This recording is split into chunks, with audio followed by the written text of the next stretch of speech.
Hi, I'm Peter Orker from Peter Orker Piano Tuition. Despite COVID, one nice thing did happen to me in December. I was awarded my PhD. I get to be called Doctor. How cool is that? So that's why I'm calling my next video series Dr. Peter's Guide to Classical Music. I've even got a new logo. Check it out here. It's pretty cool, isn't it? So maybe I should be a DJ, or I'm actually going to invent a new thing. I'm going to be a classical music DJ or a CJ, and you'll be able to hear about the stories behind some of the most famous works that have ever been composed. Works that everyone really should know, and you'll be finding out what makes them tick. Today's Dr. Peter's Guide is all about probably the most recognisable piece of organ music you will ever hear. It starts like this.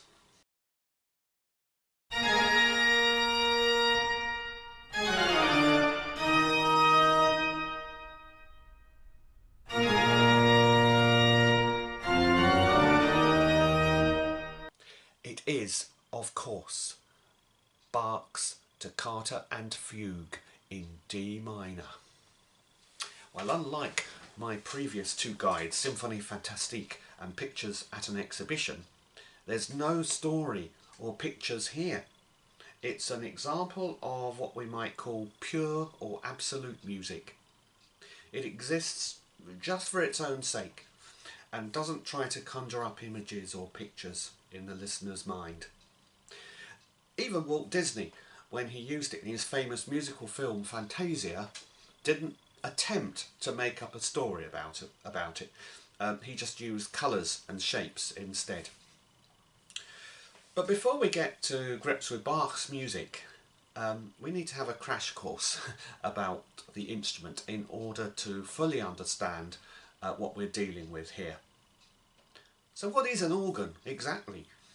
Although every organ is custom built for the location it sort of lives in, and it's rare for any two organs to be exactly alike, they all share the same basic design and layout. It's been called the box of whistles, which is an old-fashioned and seemingly rather pejorative term for the instrument.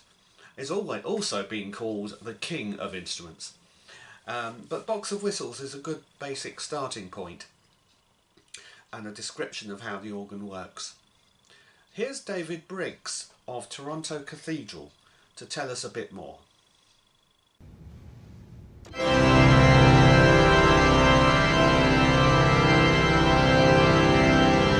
Here's what makes the sound of an organ so mighty.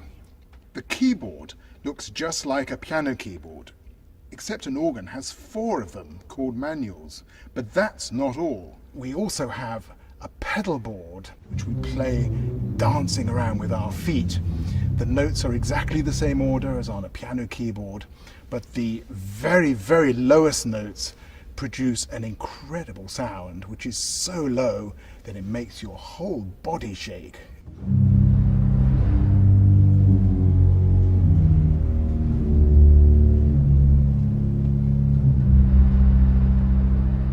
Sitting at the organ is just like sitting at mission control and controlling a huge rocket ship. If you like pressing buttons and turning knobs, then the organ is definitely the instrument for you. Each of these stops controls a different sound. Let's pull out this stop and create a very gentle, airy sound.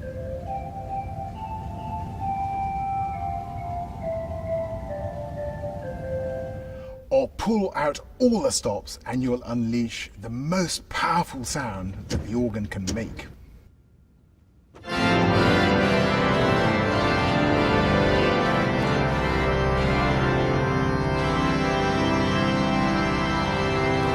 It wouldn't be a pipe organ without the pipes. On this organ there are well over 5,000 of them.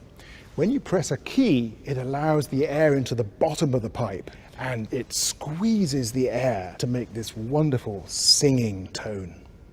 So, apart from the inclusion of electric blowers which pump air into the bellows, we can say that the essentials of the way the pipe organ works has changed very little since the 17th and 18th centuries when Bach was composing music for the instrument.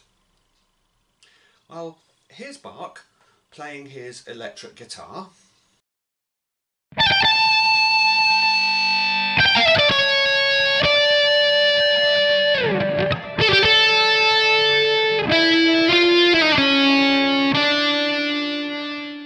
Sorry, that's a joke.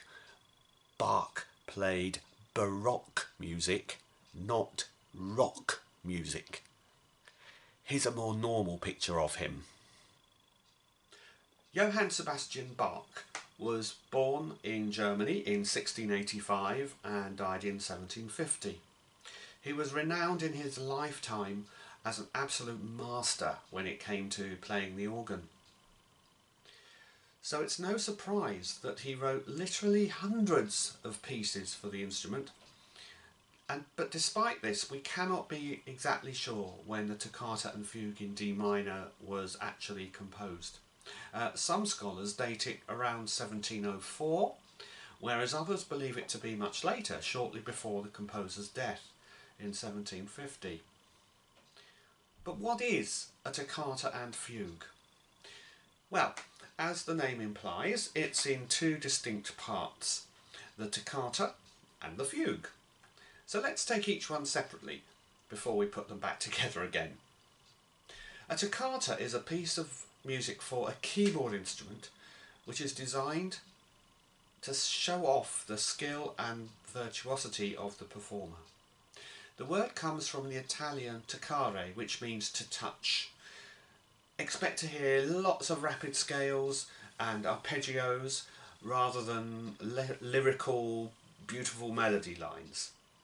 The intention is to make you gasp at breathtaking virtuosity of the player.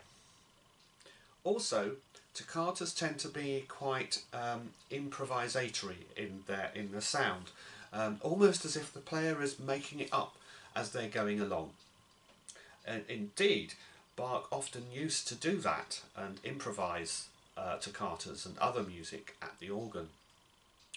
But the toccata we're talking about, the famous one, was one of the ones that Bach actually decided to write down. In this case, Bach begins with this instantly recognisable declamatory flourish and big chord. Now it's hard to give it the right amount of grandeur on the piano, but I can't resist trying.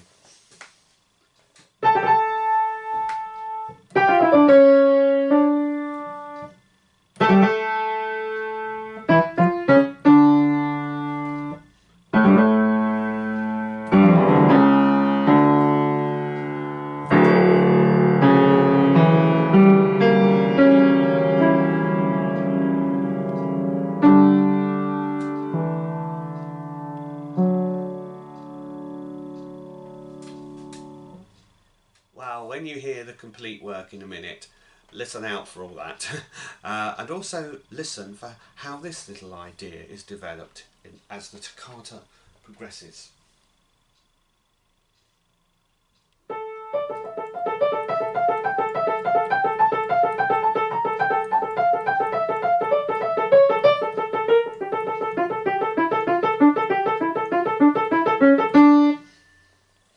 Now, you'll see, when you see an organist do it, how they use two keyboards to manage that much more smoothly.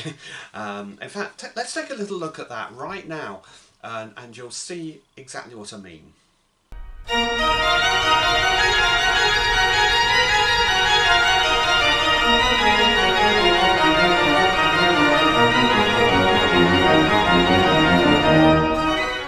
So let's now move on to the fugue section.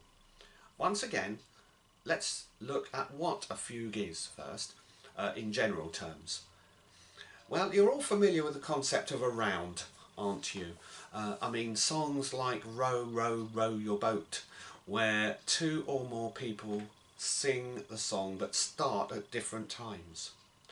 A round is composed in such a way that the notes still harmonise when you stagger the start times. Let's see if I can do this. Row, row, row your boat gently down the stream. Row your boat merrily, merrily, merrily, merrily, merrily, merrily, merrily, merrily. Life is but a dream. Well, I don't think I'm going to win any prizes for my singing voice anytime soon, but you can see the idea. Anyway, a fugue is like a round on steroids. Like a round, it has a basic tune called a subject. Here's the one from the Toccata and Fugue in D minor.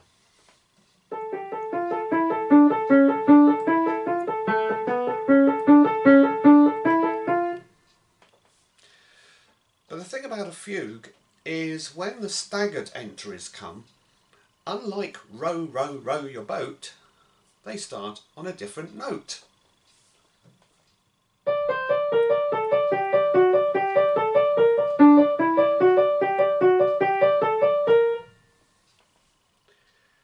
Well, when you put that together, we get this.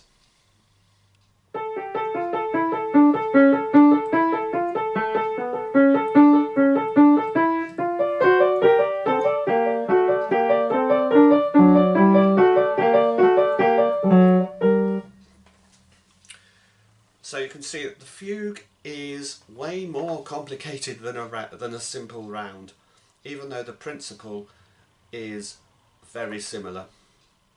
And Bach even adds some echo effects later on in the fugue, again using the different keyboards. Check this out.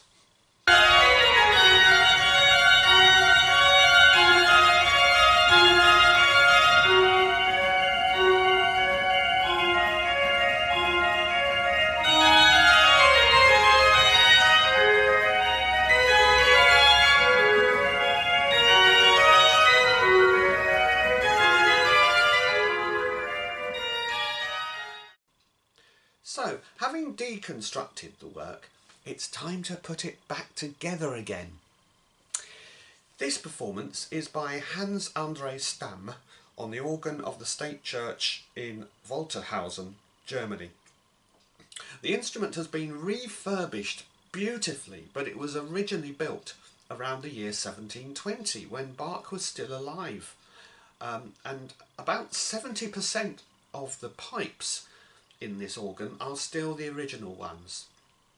And it's quite exciting to know that it's very likely that Bach himself would have known about this organ and may even have played it, may even have played the Toccata and Fugue in D minor on this organ. Enjoy.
thanks for watching Dr. Peter's Guide to Bach's Toccata and Fugue in D minor.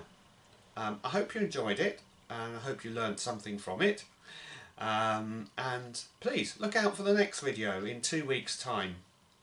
I'll be uploading that on the 4th of April. You can see all my videos on YouTube, so do hop over there now and subscribe. Just put Peter Orca Piano into the search box and my channel should come up in the results.